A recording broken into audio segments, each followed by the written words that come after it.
Selamünaleyküm arkadaşlar, herkese merhaba. Hoş geldiniz bu arada kanalımıza. Çok güzel bir sunumda tekrar karşınızdayız. Eşkıyalarda tavşan işareti ya da papazlarda ya da Hristiyanlıkta tavşan işareti ya da Orta Çağ'daki tavşan işareti ile alakalı bilgiler vereceğim. Tabii Orta Çağ Hristiyanlığa girmeyeceğim de ortaya karışık anlatmaya çalışacağız. Özel bir işaret sistemidir, paralı bir işaret sistemidir. Domuz gibi çok fazla parası olan bir işaretçi sistemidir arkadaşlar. Çok hoşuma giden bir işaret sistemi bu arada. Şimdi anlatalım isterseniz. Tavşan ne anlatmaya çalışıyor burada bize? Biz zaman diliminde sizin göndermiş olduğunuz işaret sistemlerini aslında tavuğu, ayı hepsini anlatıyoruz ama bunlar ona sınırlı değil. Hepsini teker teker de anlatacağız. 10'ar dakikalık programlar yapacağım onlara. En az 200 tane işaret sistemi var. Daha diyorum ya başlangıç başlamadık Allah'ın izniyle. Şimdi önümüzdeki bu tavşan çok değerli bir işaret sistemi. Yakınında ve çevresinde ve aslında zor, bildiğin zaman da zor olmayan, parasını çok rahat alabileceğin, ama yüklü bir paradan bahsediyorum.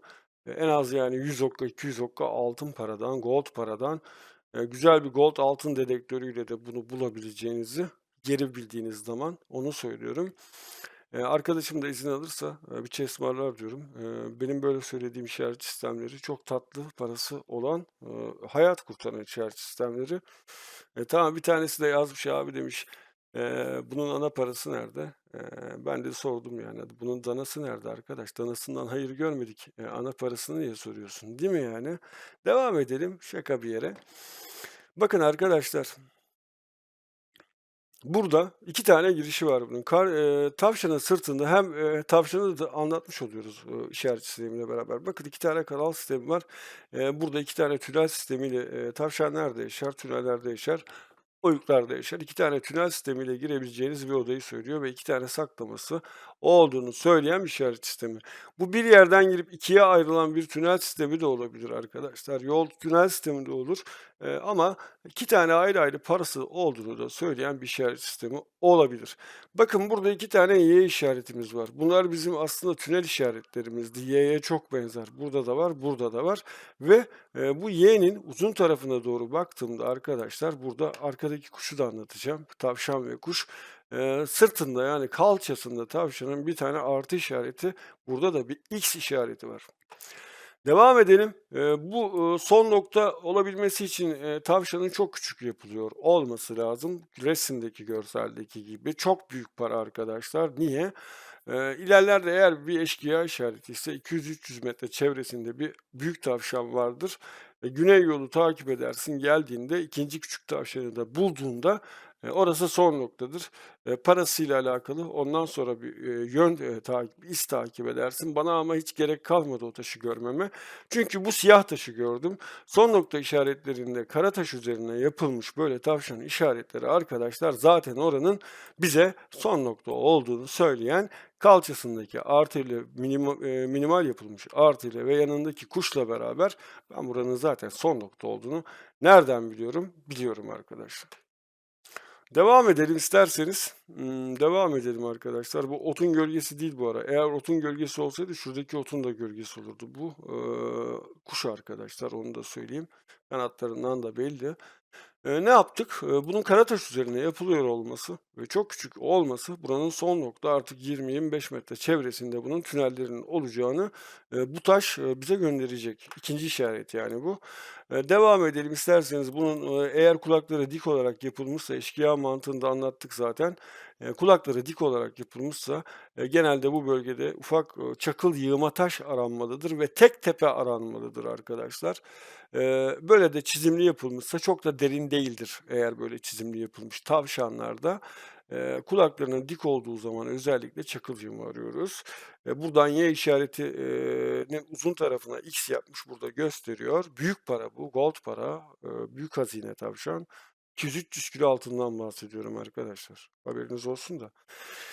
Şu işarete de devam ettiğimizde Y'nin kısa ucu, burada X var. Burada bir tane küçücük artımız var mouse'un arkasında. Bu tarafa doğru gittiğimizde arkadaşlar bize yön veriyor. 2 tane de kasa işareti var. Yani para bu tarafta, doğru gidiyorsun diyen. Bu şekilde devam ettiğimizde yukarıda bir tepelik alan varsa eğer, bakın burada da kuşun alnı kırılmış, V vermiş. Bu tarafa doğru gideceksin. uzun tarafına doğru. Aynen bizim Y işaretinin gösterdiği yerle beraber, orada bir tepe varsa veya yanında bir taş varsa taşı kaldırmak suretiyle tavşan tünellerde yaşar. Onu da sırtındaki 2 tane çizgiden bize söylemiş. 2 tane tüneli olduğunu, içeriye girdiğinde tüneller 1'e, 2'ye, 3'e ayrılabilir. Kısa ve bir insanın girebileceği bir oyuktur. İçeri girdiğinizde nerede olur bu tünel arkadaşlar? İçeride, karşınıza tünel sonlarında bir tane kaya çıkacaktır. Kaya çıkacaktır. Dikdörtgen şeklinde kesme olursa ve çıkarsa onun altında ve içinde de parası vardır. Unutmayın. 100 kilo, 200 kilo kadar altın paradan ibaret bir gömü olduğunu size söyleyebilirim. Bu tarafa gittik. Peki, bu tünele nasıl ulaşabiliriz? Teknikle alakalı bilgiler verelim. Bir tane tek, %100 ihtimalle sizi tek bir tepeye gönderecektir. Tepe dediğim 15 metre, 10 metrelik bir tepe olabilir. Küçük bir tümülüs gibi. Tepenin en üstüne çıktığınızda özellikle dikkat etmeniz eşkıya gömüsüyse, tepenin tam ortalarında bir yerde bir tane mezar vardır ve çok derin değildir. Çakıl yığımı arıyorsunuz. Milimetrik inceleyin arkadaşlar orayı. Güzel bir dedektör. Çok derin olmuyor çünkü 1,5-2 metre, malı da çok olduğu için, yüklü olduğu için, güzel bir altın arama dedektörü, işte, orada iş yapar. 2 metrede, saklanmış 100 kiloluk bir altını size direkt olarak halay çeke çeke gösterir arkadaşlar. Bunu da unutmayın. İyi bir boşluk arama çubuğumuz da varsa ya da çubukçumuz da varsa orada iş yapar. Peki en tepede değilse ki tepenin neresinde artık arayalım. Bu istikametten bahsediyorum. Çıktık. Tepenin, ortalarında, göbek yapan güney yamaçlarına iyice bakmanızı istiyorum. Orada, eğer bu hayvanın uzvu eksikse bir tane uzvu ya da bu kuşun yavrusu da olabilir. Kaya altında gördüm mü o taşı kaldırdım mı tıpadır. Oradan girmek suretiyle arkadaşlar tavşanın tüneline eğilerek girebilirsiniz. Çevresinde iyi araştırmanızı yapmanız gerekir. Bu siyah taş son noktadır. Çünkü toprak altı zemin, aranması gereken özellikle olgulardan bir tanesidir. Yeraltı ruhlarıyla alakalı da olgu olduğunu ne yapmıştım? Söylemiştim. Kendi başına bir haçtır Karataş. Karataş'a yapılmış. Hemen olduğu yerin, mesela belki de bu taşın hemen yanında, altında taş büyükse altından bile girilebilir. Bunu unutmayın. Ben taşı görmüyorum genel olarak. Buradan ama istikamet veriyor. 1'inci istikamete gittik. Gelelim şimdi 2 çizgimiz var. 2'nci malına. Bir kuş bir de tavşan var. Mezar da olabiliyor. Onu anlatacağım şimdi. Yani tünel sonunda bir tane mezara girebilirsiniz. Bir bayan mezarı olabilir ama ziynet eşyayla ağzına kadar dolu bir mezardır. Buradaki kısa istikameti Y'nin 2 tane var. Bir tane küçük, bir tane büyük haç var. Bir X var, 2 tane X var burada bakın. Bir tane burada, bir tane burada. 2 mal var diyor. 2 tane de çizgimiz var. Buradan devam ettiğimizde sırayla geliyoruz arkadaşlar. Biz, arkadaşlar işareti sıralı çözüyoruz. Hani hep söylüyorum, göbekten konuşmamaya çalışıyorum. Hani mamaya çalışıyorum değil, öyle yani. 2'nci işaretle beraber devam ettiğimizde, hayvanın dik olan kulağıyla, aynı şekilde istikamet gösteriyor. Çünkü 2 tane kapama var ve burada bir y'miz daha var. 2 tane, tünel olduğunu bize söyleyen bir y'miz de var. Y'nin yine bir tanesi burada uzun tarafı burasıydı. Bakın burada da kısa tarafı burası, uzun tarafı burası. Yani bunun kısa tarafının bize vermiş olduğu ikinci bir giriş olacağını söylediği yere de geliyoruz. 2 tane de kulağının ucunda bakın kasayla alakalı 2 tane var burada. Mor çizimiz var mıymış? Varmış. Bizi doğruladı mı? Doğru. Doğru yoldasın diyor. Bak buradaki uçta 2 tane mor çizini buraya yapmışken kasa bu tarafta doğrusun. Burada da ikinci Y işaretinde uzun tarafına gittiğimizde kulağının olduğu yer bize kasaya götürecek. Doğru istikametin burası olduğunu söyleyen neymiş? Tabela taşıymış. Yahu her şeyi yapmış adam. Daha ben ne diyeyim, ne söyleyeyim? Buradaki şu kulakla mesafedeki, daha evveldeki anlatımlarımda Murtiz istikametinin kulağa yakın olan kaç santim? Burası 1,5 santim diyelim, 2 santim diyelim. Bunu, hesaplayarak oranın derinliğini biz, diğer programda anlattık arkadaşlar. Lütfen takip edelim. 70-70 2 santimse 140 yapar, 60 neyse artık, 1,5 metre diyorum zaten derinlik olgusu olarak. Bu tarafa doğru eğer toprağa mezar olarak gömülmüşse Karataş'ta toprak gömüsü olduğunu söyleyen işaret, çizimli olması da, çok derin olmayan bir toprak gömümüz olduğunu söyleyen, ama belki de tünellerin içine girerek, dediğimiz gibi karşılaştığımız bir içeride kesme taş dediğimiz kesme taşın altındaki, altını kazmak suretiyle parayı da alabilirmişiz. Bu tarafa doğru da istikamet verdi. Y ucundan direkt olarak gidiyoruz.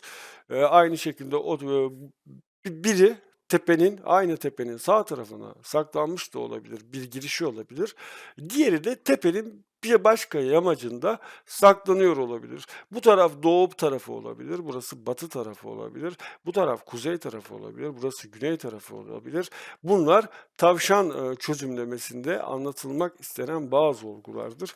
Tabii bunun, son nokta olması ve tavşanın da haricen, buralarda, yuvasından ayrı yerlerde olmayacağını söylemeyi de hatırlatayım size. Şurada gördüğünüz gibi kanal istikameti zaten kuyruk istikametinden kanal yapmış. Ta bizim Y işaretinin gösterdiği istikamet burada V yapmış ve başından istikamet yönü muhakkak suretle vermiş.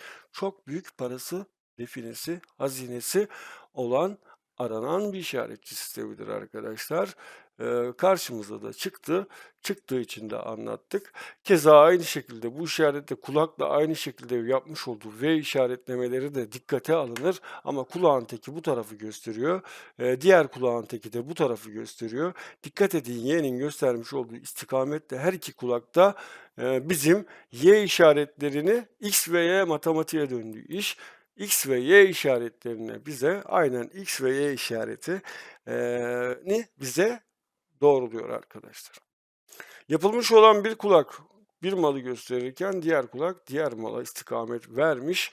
Bunları dikkate almakta fayda olduğu gibi burada kanal istikametimizde 3 yönlü, 4 yönlü, 5 yönlü bütün yolların sağlamalarıyla beraber bize netlik kazandırmış oldu. Tavşanın farklı anlatımları var. Ben önümdekine bakarım, bunu anlatırım. Yarın öbürsü gün şu analizler biraz zayıflasın. Bilgi de yapmak istiyoruz. Yapamıyoruz bu analizlerden. Çok yoğunluk var çünkü. Herkesin de arkadaşlar bakın, herkesin de biz şeyini yani işaretlerini yorumlayacağız diye bir kaide yok. Yardımcı olabilirsek gönderin dedik ve yardımcı olabileceklerimize her işareti de çözeceğiz diye bir kaide yok. O yüzden yorumlara bazı arkadaşlar giriyor. "Ha, ne zaman? Yarın, 3 gün, 5 gün." 50 kere cevap veriyorum. "Arkadaş," diyorum, "eksiksin." diyorum. "Resimlemen yanlış." diyorum. Eee, "Yan çekmemişsin." diyorum. Bir tane bir şey görmüş, çekmişsin, hiçbir şey görmüyorum. Ona da bir şey yapamam. Yapmak da zorunda değilim, yanlış anlama. Yapmak da zorunda değilim. Benim, editör arkadaşımız bizi uyarmış. Burada da haç işaretimiz var, görün arkadaşlar. Yanlış anlamayın, ukalalık olarak addetmeyin. Üslubunu bozan arkadaşlar için konuşuyorum. Bekleyen ve saygılı olan insanlara yetişmeye çalışıyoruz zaten. Tasımla alakalı bir şey söylemek istiyorum hemen hızlı bir şekilde. Yeni bir konsept olsun istiyoruz. Konsept oluşturmayı düşünüyoruz. Herkesi çok seviyoruz. Arkadaşlar, YouTube ortamında yeni bir, farklı konsept, kurmayı düşündüğümüzü söyledim. Sizlerden başınızdan geçmiş, bir kazı bir çalışma olabilir. Bir tılsımla alakalı gerçek, başınızdan geçmiş, olguları, bir video yapmanızı sesli video yapmanızı istiyorum.